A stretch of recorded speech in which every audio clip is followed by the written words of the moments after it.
Assalamualaikum warahmatullahi wabarakatuh. Bismillahirrahmanirrahim. Bersyukur kita kepada Allah Subhanahu wa ta'ala dan bersalawat kita kepada makhluk yang sangat mulia yang diciptakan oleh Allah Subhanahu wa ta'ala, yang dimana oleh karena kemuliaan beliau, andaikan lautan dijadikan sebagai tinta, pohon-pohon dijadikan sebagai pena, digunakan untuk melukiskan kemuliaan beliau, maka tidak akan pernah cukup untuk melukiskan kemuliaan beliau. Karena begitu mulianya beliau di sisi Allah Subhanahu wa ta'ala, bahkan sandal beliau pun lebih mulia daripada dunia dan seluruh isinya. Karena sandal beliau pun telah berjumpa dengan Allah Subhanahu wa ta'ala di Sidratul Muntaha. Siapakah dia? Tidak lain tidak bukan dialah Rasulullah, baginda Nabi besar Muhammad sallallahu alaihi wasallam. Alhamdulillah, alhamdulillahirabbil alamin. Wassalatu wassalamu ala asrafil anbiya'i wal mursalin sayyidina wa maulana Muhammadin wa ala alihi wa ashabihil mujahidin tahirin. Amma ba'd. Saudara-saudaraku yang dimuliakan oleh Allah Subhanahu wa ta'ala, memahami takdir secara adil, saudara-saudara. Dan inilah yang akan kita bicarakan pada pertemuan kali ini. Saudara-saudara, bagi sebagian orang, saudara-saudara, memahami masalah takdir tidaklah mudah, saudara-saudara. Buktinya dalam hal ini banyak di antara kaum muslimin yang terjebak pada salah satu di antara dua kutub kesesatan yang saling berlawanan. Na'udzubillah min zalik. Saudara-saudara, yang pertama kesesatan Jabariyah, yaitu golongan yang berlebihan dalam masalah takdir hingga menganggap bahwa manusia tidak memiliki kehendak dan tidak memiliki pilihan untuk berbuat. Saudara-saudara, na'udzubillah min zalik. Semua serba dipaksa oleh Allah Subhanahu wa ta'ala, laksana gerakan getar tubuh yang tidak dapat dikendalikan oleh pemiliknya. Na'udzubillahi min zalik. Saudara-saudara, yang kedua kesesatan Qadariyah, saudara-saudara, yaitu golongan yang berlebihan menolak takdir, saudara-saudara, hingga semua kegiatan manusia tidak dicampuri oleh Allah Subhanahu wa ta'ala dan kehendaknya. Saudara-saudara, mengapa demikian? Sebab dalam memahami takdir, saudara-saudara, sebagian orang lebih banyak berpijak pada asas logika, padahal masalah takdir, saudara-saudara, termasuk perkara gaib yang tidak akan dapat dijangkau detail-detailnya hanya berdasarkan logika, saudara-saudara. Bukan wilayah logika untuk memahami takdir dengan tuntas, saudara-saudara. Ia harus dipahami berdasarkan wahyu dan keimanan. Ketika takdir sudah terjadi pun, kadang orang tidak mampu menangkap hikmah yang terkandung di baliknya, saudara-saudara. Allah Karim, saudara-saudara, yang pasti takdir Allah Subhanahu wa ta'ala harus diimani sebagaimana orang mengimani ketetapan syariatnya, saudara-saudara. Keduanya merupakan ketetapan Allah Subhanahu wa ta'ala, saudara-saudara. Ketika orang menjalankan ketetapan syariat Allah Subhanahu wa ta'ala dan mengimaninya, misalnya syariat solat, orang juga harus mengimani ketetapan takdir Allah Subhanahu wa ta'ala, saudara-saudara. Misalnya takdir hidup, takdir mati, takdir laki-laki, takdir perempuan, takdir sakit, takdir miskin, dan takdir-takdir lainnya, saudara-saudara. Saudara-saudara, karena semuanya berasal dari Allah Subhanahu wa ta'ala, pencipta alam semesta dan penetap syariat bagi sekalian hambanya. Saudara-saudara, iman kepada takdir merupakan salah satu rukun dan asas keimanan di antara rukun iman yang 6, saudara-saudara. Barang siapa yang mengingkari takdir, maka ia bukanlah seorang mukmin yang sesungguhnya. Na'udzubillah min zalik. Saudara-saudara, Rasulullah, baginda Nabi besar Muhammad sallallahu alaihi wasallam, ketika ditanya oleh malaikat Jibril alaihi salam tentang iman, beliau sallallahu alaihi wasallam bersabda, saudara-saudara, iman ialah jika engkau beriman kepada Allah Subhanahu wa ta'ala, para malaikatnya, kitab-kitabnya, para rasulnya, hari akhirat, dan jika engkau beriman kepada kepada takdir baik dan buruknya, baiknya dan buruknya. Hadis riwayat Muslim. Saudara-saudara, jadi orang yang beriman adalah orang yang beriman kepada takdir dan beriman kepada rukun-rukun iman yang lainnya. Saudara-saudara, sebab takdir merupakan kekuasaan, kewenangan dan kehendak dari Allah Subhanahu wa taala. Saudara-saudara, iman kepada takdir tidak bisa dipisahkan dengan iman kepada Allah Subhanahu wa taala dan kepada rukun-rukun iman yang lain. Saudara-saudara, semua saling terkait erat. Saudara-saudara, maka orang yang beriman kepada Allah Subhanahu wa taala, kepada malaikat-malaikatnya, para rasulnya, kitab-kitabnya, dan hari akhirat, harus pula beriman kepada takdir. Saudara-saudara, sebagaimana halnya nama dan sifat-sifat Allah Subhanahu wa taala serta masalah ghaib yang lainnya. Saudara-saudara, takdir juga merupakan masalah yang di luar jangkauan akal manusia. Saudara-saudara, maka kebenaran dalam memahami takdir harus sesuai dengan petunjuk wahyu yang datangnya dari Allah Subhanahu wa taala, zat yang maha menentukan takdir bagi segala sesuatu. Saudara-saudara, bukan dengan petunjuk logika atau perasaan orang yang serba terbatas. Saudara-saudara, sama halnya ketika orang mengimani Allah Subhanahu wa taala, nama-nama dan sifatnya pun harus berdasarkan wahyu. Saudara-saudara, demikian pula ketika orang menjalankan dan mengimani syariat juga harus sesuai dengan petunjuk wahyu. Saudara-saudara, dan di antara wahyu Allah Subhanahu wa taala adalah sunnah Rasulullah, baginda Nabi besar Muhammad sallallahu alaihi wasallam. Saudara-saudara, sebab beliau adalah utusannya yang dipercaya untuk menerima dan menyampaikan wahyunya, baik berupa Al-Quranul Karim maupun sunnah baginda Nabi besar Muhammad sallallahu alaihi wasallam. Saudara-saudara, dalam hal ini beliau baginda Nabi besar Muhammad sallallahu alaihi wasallam bersabda, ketahuilah sesungguhnya aku diberi wahyu Al-Quran dan yang semisal Al-Quran, yakni sunnah didatangkan bersamanya. Hadis riwayat Ahmad dan Abu Daud. Saudara-saudara, hadis ini menunjukkan bahwa ada wahyu lain yang datang bersama Al-Quranul Karim, yaitu sunnah baginda Nabi besar Muhammad sallallahu alaihi wasallam. Saudara-saudaraku yang dimuliakan oleh Allah Subhanahu wa taala, supaya seorang muslim bisa benar dalam memahami dan mengimani takdir, maka ia harus memahami dan mengimani 4 peringkat, yakni perkara takdir secara benar. Saudara-saudara, seperti dinyatakan oleh para ulama. Saudara-saudara, Imam Ibnul Qayyim rahimahullah dalam kitabnya Syifaul Alil, saudara-saudara, menyatakan bab ke-10 tentang peringkat-peringkat qada dan qadar. Barang siapa tidak mengimani peringkat-peringkat ini, berarti ia belum beriman kepada qada dan qadar. Saudara-saudara, di bawahnya beliau menjelaskan peringkat-peringkat tersebut. Beliau katakan peringkat takdir ada 4, saudara-saudara. Yang pertama, mengimani bahwa Allah Subhanahu wa taala mengetahui segala sesuatu sebelum kejadiannya, saudara-saudara. Yang kedua, mengimani bahwa Allah Subhanahu wa taala menuliskan segala sesuatu itu di Lauh Mahfuz, saudara-saudara, sebelum kejadiannya. Yang ketiga, mengimani bahwa Allah Subhanahu wa taala Maha menghendaki kejadian segala sesuatu itu, saudara-saudara. Yang keempat, mengimani bahwa Allah Subhanahu wa taala pasti menciptakan dan mengadakan segala sesuatu yang telah diketahuinya itu, saudara-saudara. Itulah 4 peringkat atau 4 perkara yang hakikatnya merupakan takdir itu sendiri, saudara-saudara. Artinya ketetapan takdir Allah Subhanahu wa taala pada hakikatnya tidak lepas dari ilmu pengetahuan Allah Subhanahu wa taala terhadap segala sesuatu semenjak sebelum segala sesuatu itu ada, saudara-saudara.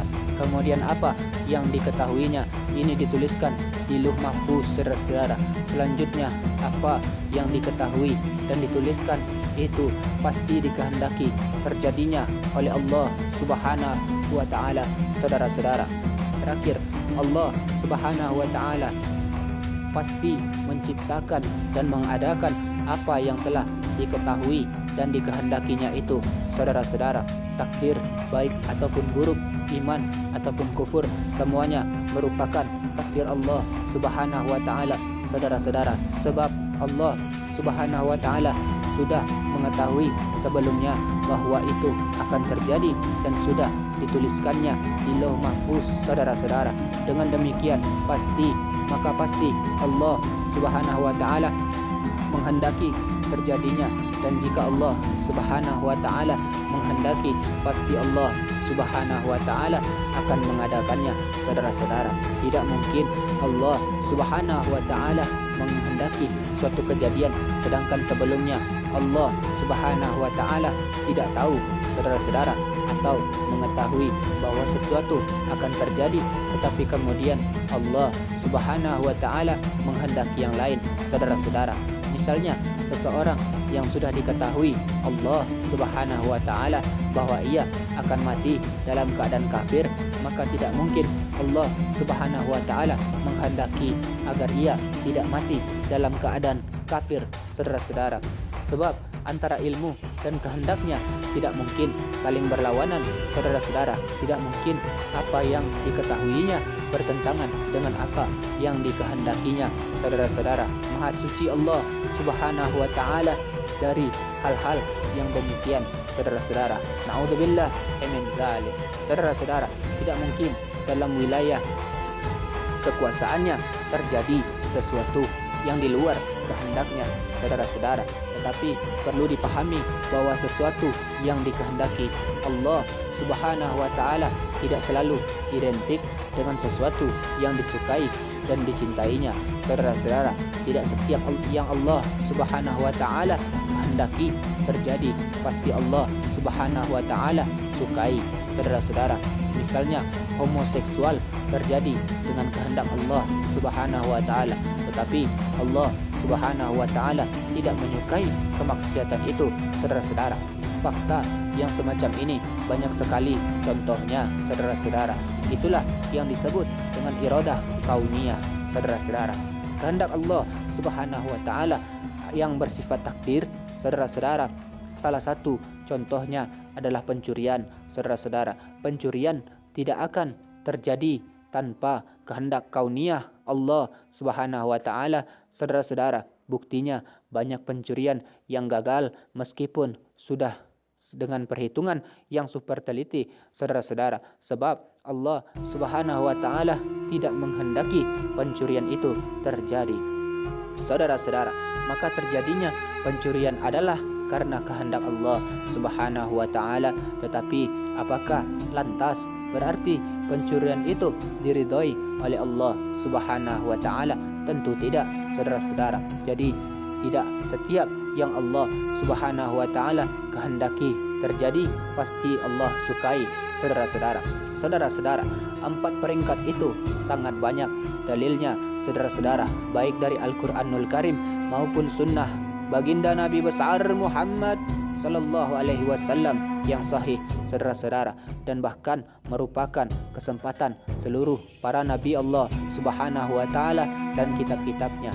Saudara-saudara, oleh sebab itu berkaitan dengan 4 peringkat takdir tersebut, Imam Ibnul Qayyim rahimahullah selanjutnya menjelaskan ringkasnya antara lain sebagai berikut. Saudara-saudara, adapun yang pertama yaitu bahwa Allah Subhanahu wa ta'ala sudah terlebih dahulu mengetahui segala sesuatu sebelum segala sesuatu itu terjadi.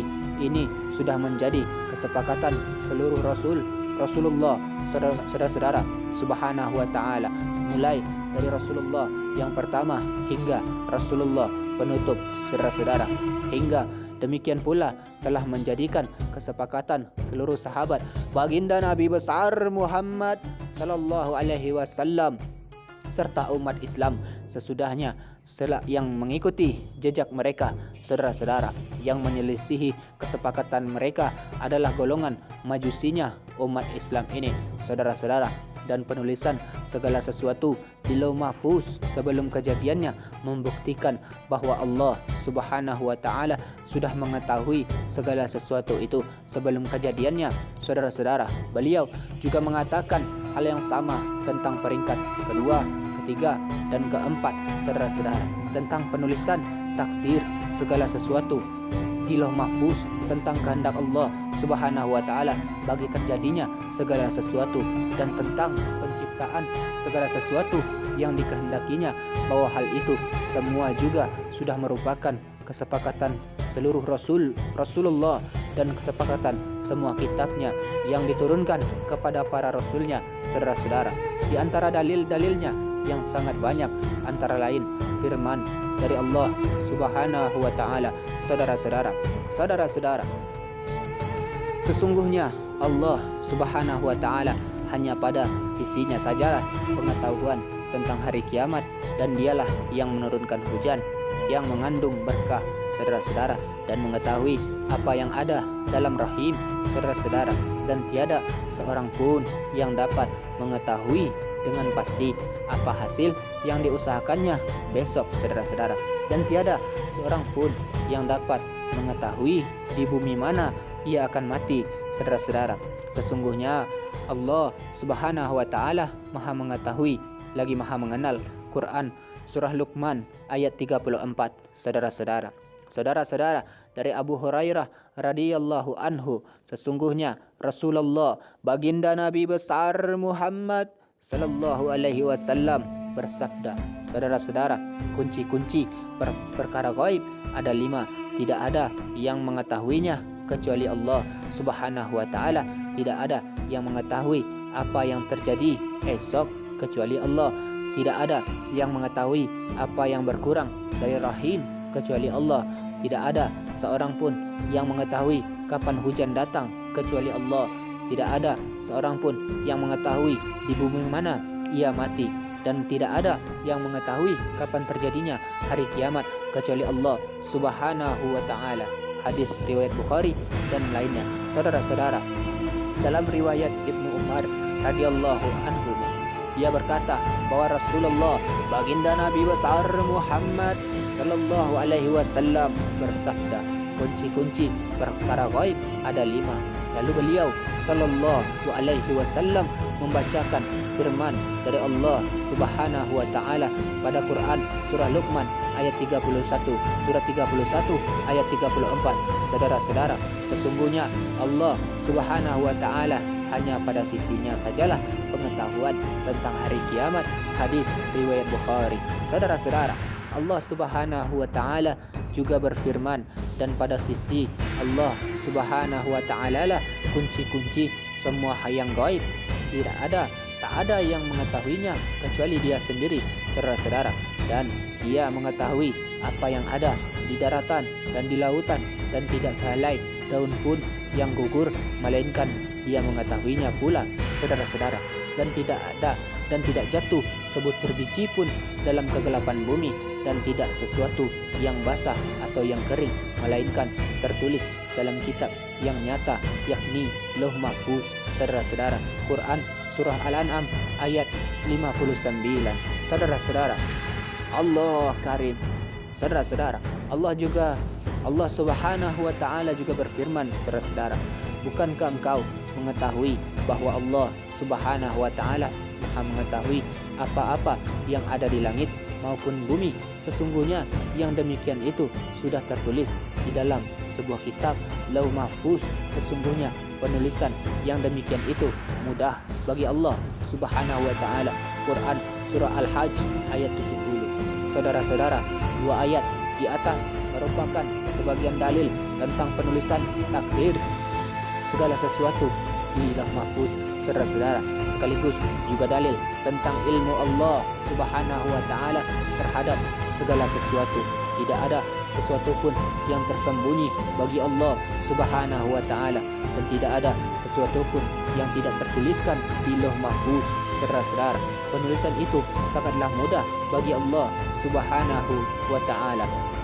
Saudara-saudara, baginda Nabi besar Muhammad sallallahu alaihi wasallam bersabda, antara lain Allah Subhanahu wa Ta'ala telah menuliskan ketetapan takdir bagi segenap makhluknya 50.000 tahun sebelum dia menciptakan langit dan bumi. Baginda Nabi besar Muhammad sallallahu alaihi wasallam bersabda, dan waktu itu arasnya sudah ada di atas air. Hadis riwayat Muslim.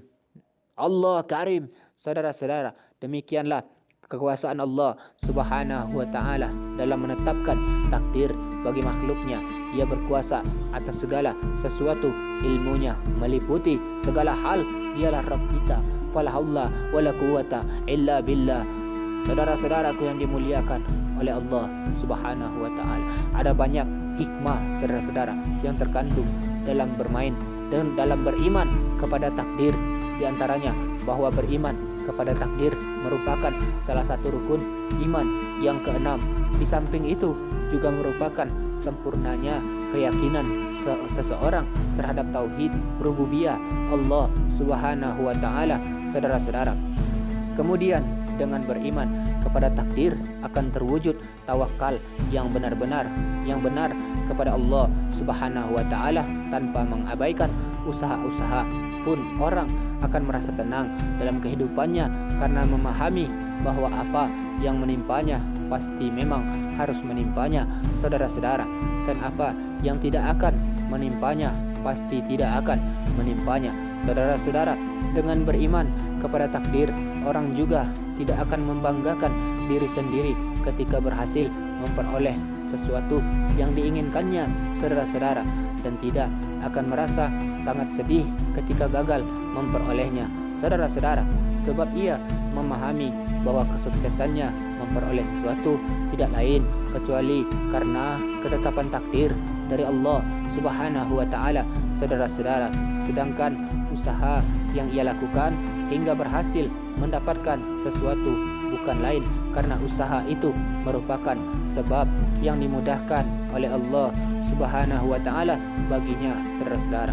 Adapun ketika gagal memperoleh sesuatu, ia pun memahami bahwa itu adalah ketetapan dari Allah Subhanahu wa Ta'ala, saudara-saudara, sehingga ia ridho menerimanya. Saudara-saudara, Allah Subhanahu wa Ta'ala telah mengisyaratkan dua sikap.